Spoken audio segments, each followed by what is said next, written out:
So now let's see how we can add in keyframes in audio effect.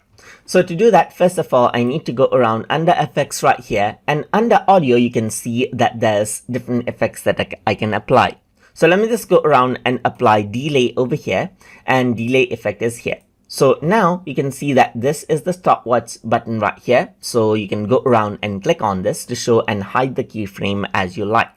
And over here you can see that delay is an option over here. Let me just go around over here. So this is the timeline cursor that I have. So I'm going to go around onto the beginning, and let's say I'm going to go around and add in keyframe to delay right here. So now I'm going to go around and decrease out the delay till here, and then from over here I want to go around and increase out the delay. So from the beginning, if I were to go around and press the play button, this is what you hear.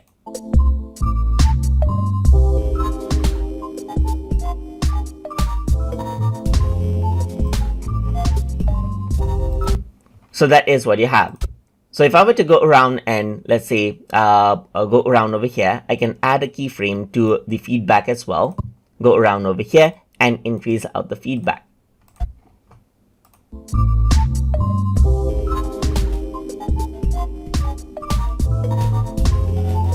And slowly you can see that there's an animation, that is there's keyframe in audio effects as well. So that is how you can work around with audio effect keyframes inside of Adobe Premiere Elements. So I hope you guys learned something as always. And as always, please like, comment, share, and subscribe.